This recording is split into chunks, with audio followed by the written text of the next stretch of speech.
Hello mga sumusunod ni Cristo. Meron akong kaibigan no, na nagsasabi na nakaka-relate daw siya sa last stream ko. No? Meron tayong dalawang klase ng pag-uusapan ngayon mga kapatid. Unang-una, ito yung tinatawag na tumulong ka pero hindi ka naman na-appreciate o hindi ka na-recognize. Pangalawa, mga kapatid, tumulong ka pero meron ka naman kapalit. Ayun, yan yung pag-uusapan natin mga kapatid. So, tara, let's go!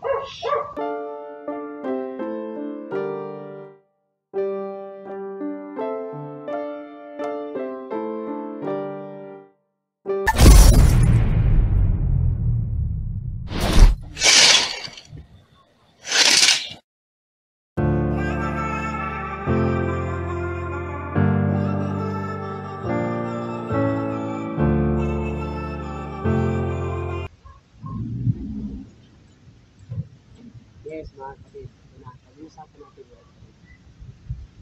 Kung meron ka mang tinulong ng tao at tapos hindi ka na-recognize, hindi ka nilapitan para magpasalamat sa iyo, huwag kang mag-alala kaibigan. Okay lang yan. Ang importante, alam ng Diyos na galing dito ang pagtulong mo, na wala kang hinihiling na kapalit. Alam ng Diyos na alam ng Diyos mga kapatid na wala kang hinihintay na kapalit.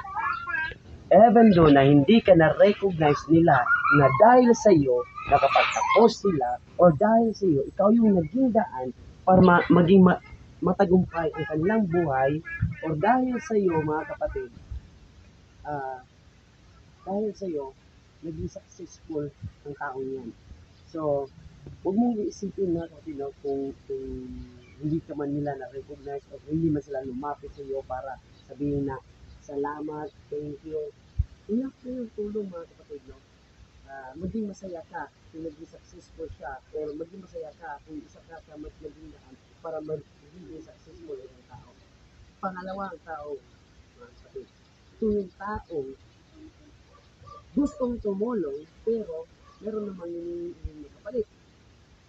Unang-una, tutulungan kita pero magtatrabaho ka dito sa akin o buong pamilya mo magtatrabaho. Pangalawa, sige, ganito, tutulungan kita pero naghihintay naman ng kapalit na pera. Or, ibang trabaho din ang gusto niyang hilingin. So, insert mga kapatid, no? Tumulong ka dahil sa personal interest. Tumulong ka dahil meron kang gustong makamit, no? Meron kang gustong makuha sa kanya.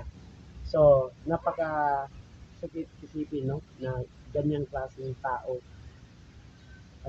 ang ma-encounter natin, no? And remember, guys, 1 Corinthians, mga kapatid, no? God loves a cheerful giver. The moment na galing dito sa puso mo ang pagtulong mo sa kapwa, magiging masaya ang Panginoon sa iyo, kapatid. Bakit? Dahil sabi nga niya, God's love a cheerful giver. So, ayun mga kapatid, no? I hope na meron tayong naintindihan ngayon mga kapatid, no? I hope na naintindihan natin na hindi lahat ng bagay or hindi lahat ng tao na kapag tutulong tayo, dapat meron tayong hinihintay na kapalit. I-raise natin yan, kapatid. Love offering. I-offer mo yung tulong na dapat mong ibigay sa kanya. Yan lang po, maraming salamat mga sumusunod ni Cristo. I hope na meron tayong natutunan, and I hope na magkikita pa tayo next video mga kapatid. Kaya, goodbye!